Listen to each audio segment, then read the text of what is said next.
Hey,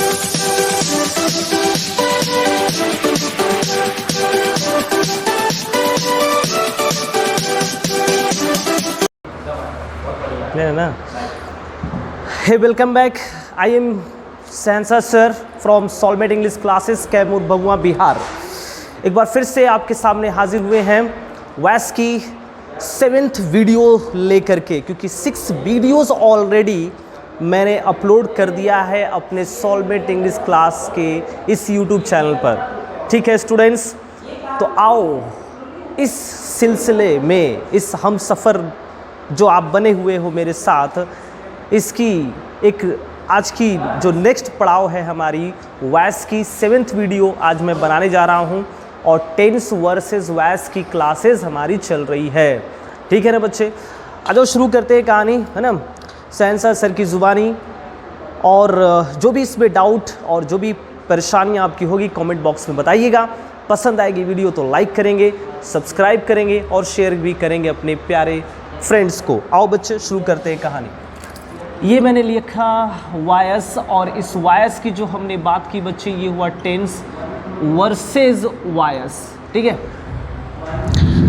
जब इस tense versus voice की बात करते हैं तो इस टेंस वर्सेस वायस में हमने जो तीसरा कंसेप्ट शुरू किया है प्रेजेंट टेंस का, प्रेजेंट परफेक्ट टेंस। क्योंकि प्रेजेंट टेंस में 3 ही होता है। प्रेजेंट टेंस वर्सेस वायस की अगर बात करें तो टोटल मिलाकर के 8 होते हैं बच्चे। ठीक है ना, मैंने आपको बताया था कि टेंस वर्सेस वायस की अगर बात करें तो टोटल मिलाकर के 8 होते हैं। 3 हो गया प्रेजेंट इंडेफिनिट टेंस का, 3 हो गया पास्ट इंडेफिनिट टेंस का, और 2 हो गया फ्यूचर टेंस का भाई। तो 3 3 6 और 2 8 मिलाकर के हुए, इसलिए टेंस वर्सेस वायस के 8। और इसके तीसरी आज हम लोग ख़त्म करेंगे, क्योंकि इसकी 6 वीडियो में मैंने प्रेजेंट परफेक्ट टेंस का अफर्मेटिव और नेगेटिव वीडियो दोनों अपलोड किया है। आओ इसकी तीसरी बातें लेके चलते हैं। ठीक है, बिना समय गंवाए हुए हमने शुरू किया इसकी रूल 2 की बात, और ये हुआ आपको यस या नो क्वेश्चन। ठीक है, देखो चीज़ों को लिख करके डायरेक्ट मैं बताता हूँ ताकि समझने में आसानी होती है। और ये हुआ इसकी एक्टिव वॉइस की स्ट्रक्चर। तो मैंने क्या बच्चे, हैज़ और हैव को सबसे फर्स्ट में कर देंगे, है ना। Helping verb mention is the starting of the structure, and then after the subject, then after उसके बाद not in the bracket, verb third form, and then after object, and the last is question mark. तो जो बच्चे English medium वाले होंगे, total English to English, तो ये जो मैंने लैंग्वेज यूज़ किया ये उनके लिए है, ताकि वो इन चीज़ों को अच्छे तरीके से समझ सकें। आगे चलते बरखुदार, और ये हुआ बेटा पैसिव वॉइस। जब इसको करेंगे तो same pattern as it is, has, have we just mention here. Then after उस ऑब्जेक्ट को हम सब्जेक्ट बना देंगे, नॉट इन द ब्रैकेट करेंगे मेरे भाई, और फिर बीन को यहाँ पे मेंशन करेंगे एडिशनल में। ठीक है, then after verb third form, and then suitable preposition, और then after इस subject को हम object बना देंगे। मैं बताते चल रहा हूँ ताकि आप जब इस वीडियो को देखें तो आपको सारी बातें समझ में आती रहे। ठीक है, बात में आ रही है ना? ओके, कोई भी प्रॉब्लम होगी आप ज़रूर बताएंगे बच्चे। आओ इसकी शुरुआत करते हैं और इसकी एग्जाम्पल की बातों को लेके चलें। तो मैंने कहा बच्चे हैव यू कंप्लीटेड इट, क्या तुमने इसे पूरा किया है। अब इसका पैसिव का मैंने यहाँ पे लाइन दिया, फिर उसके बाद फिर मैंने कहा बच्चे हैज़ शी लव्ड यू। ठीक है, इसका हिंदी मेरे ख्याल से सभी को पता होगा, खानदानी चीज़ें हैं, ये जल्दी कोई भूलता नहीं है। क्या उसने तुमसे प्यार किया है, तो ये मन में लड्डू फूट ही जाते हैं आदमी के जब भी ऐसी कुछ सवाल आप सामने नज़र आता है कि नहीं बच्चे। मैं समझ रहा हूँ भावनाओं को, बस कंट्रोल करके चलो, फिर पढ़ाई पे आगे ध्यान देते बच्चे। ठीक है, उसके बाद हुआ बच्चे हैव, और फिर हुआ हैव दे। मैंने नोट को मैंने फिर यहाँ पे मेंशन कर दिया, हैव दे नॉट बेक्ड। ठीक है, चपातीज, चपाती यानी रोटी। ठीक है, तो चपातीज यानी एक से ज़्यादा, मोर देन वन की बात की जा रही है। ठीक है, अब इन तीनों सेंटेंस को हम लोग बनाएंगे पैसिव वॉइस में। आओ सरकार शुरू करते हैं कहानी शहंशाह सर की जुबानी। आ जाओ मेरे बच्चे।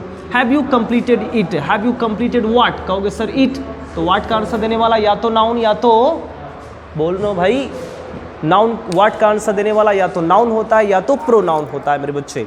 ये सारी बातें मैं बार बार बता रहा हूँ क्योंकि नाउन को पहचान लोगे सारी कार्यवाही सही हो जाएगी, सारा दुखड़ा खत्म ग्रामर का, ठीक है ना। क्योंकि आज तक बच्चे नाउन उल्टे तरीके से सीखते। Noun is the name of person place और थिंग, बदतमीजी है। ये क्या होता है भाई? 11th-12th पढ़ रहे हो सर, 10th 11th 12th चाहे 9th 10th 11th 12th जो भी पढ़ रहे हो, इंग्लिश सीख रहे हो तो शुरू से ही सही से पढ़ोगे तो ही बेटर होगा।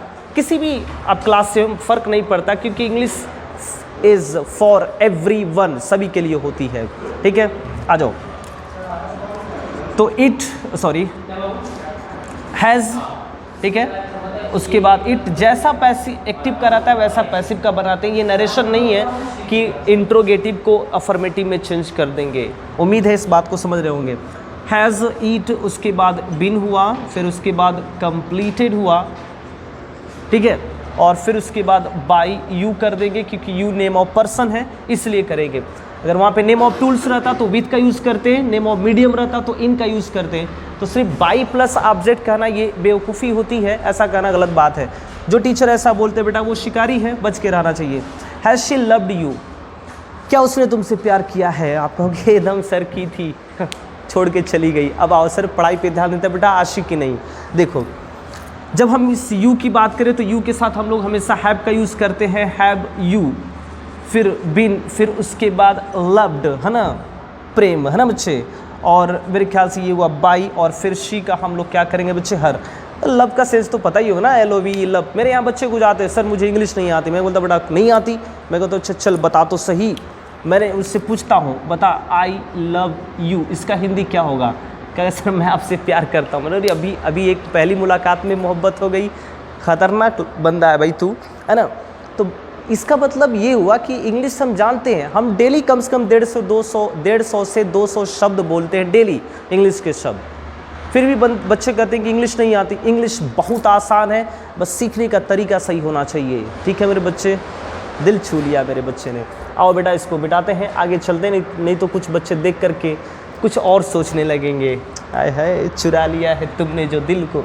आ जाओ आगे की लाइन पता है। Have they not baked chapatis, तो मैंने कहा बच्चे चपातीज़ एक से ज़्यादा है तो हैव का हैव हो जाएगा। उसके बाद चपातीज़, ठीक है, फिर उसके बाद नॉट, फिर उसके बाद बिन हो जाएगा, ठीक है बच्चे, है ना। और have chapatis not been baked हो जाएगा मेरे लाल। और फिर उसके बाद बाई और दे का हम लोग क्या करेंगे बच्चे? देम कर देंगे, ठीक है स्टूडेंट्स। तो ये हुई आपकी प्रेजेंट परफेक्ट टेंस की रूल नंबर 2, यस या नो क्वेश्चन।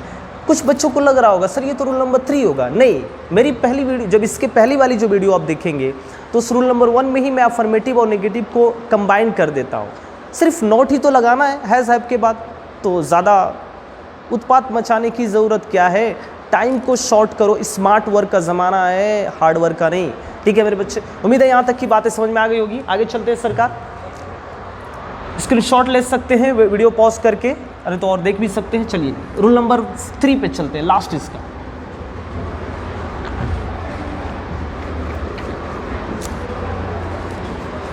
चुरा लिया है तुमने जो दिल को।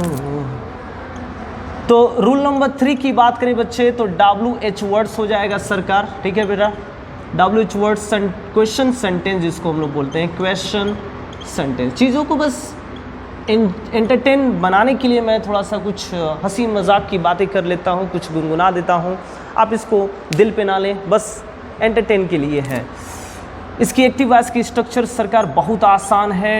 ये हुआ WH वर्ड, सबसे पहले कर देंगे मेरे लाल, फिर उसके बाद हैज़ और हैव, फिर उसके बाद ये हुआ सब्जेक्ट, और देन आफ्टर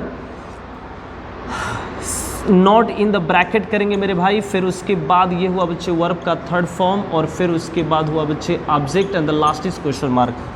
पैसिव फॉर्म की बात करते हैं बेटा तो ये फिर हुआ WH words as it is we mention here, then after has have, ठीक है। फिर उसके बाद ये हुआ सब्जेक्ट, फिर उसके बाद नॉट इन द ब्रैकेट, फिर बीन कर देंगे, फिर वर्ब का थर्ड फॉर्म तो रहेगा, और एक एक्स्ट्रा और सुटेबल प्रीपोजिशन, फिर उसके बाद object and the last is question mark. ठीक है, कोई दिक्कत होगा बताइएगा।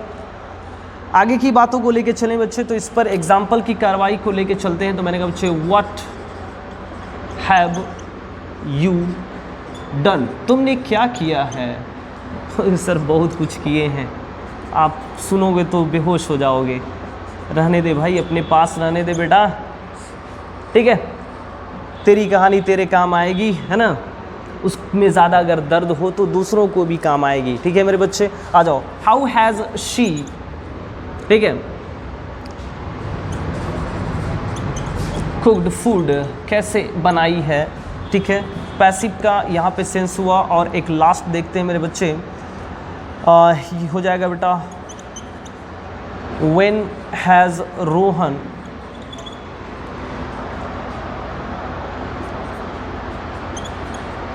Killed a deer. ठीक है, 3 एग्जाम्पल। एक हु का और हुम का एक अलग मैं आपको वीडियो अपलोड करके बताऊंगा, वीडियो बना करके मैं बताऊंगा उसका कैसे पैसिव बनता है, उसका एक अलग वीडियो रहेगा। ठीक है, तो बाकी बातें यहाँ पे समझने की ज़रूरत है। Okay, what have you done, इसकी अगर बात करें तो तुमने क्या किया है। जब इसको लेके चले बेटा तो मतलब ये हुआ कि तुम्हारे द्वारा क्या किया गया है, इसका पैसिव सेंस बनेगा। तो व्हाट से व्हाट शुरू करेंगे, फिर उसके बाद हैज़, फिर उसके बाद बीन, फिर उसके बाद done.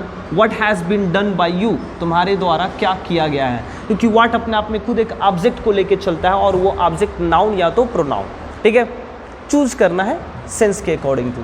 How has she cooked food, तो सरकार ये हुआ हाउ, फिर उसके बाद हैज़, फिर हुआ बच्चे फूड, फिर हुआ बच्चे बीन, और ये देन हुआ कुक्ड। ठीक है, how has food been cooked by her, हर महादेव। ठीक है बच्चे, व्हेन हैज़ रोहन किल्ड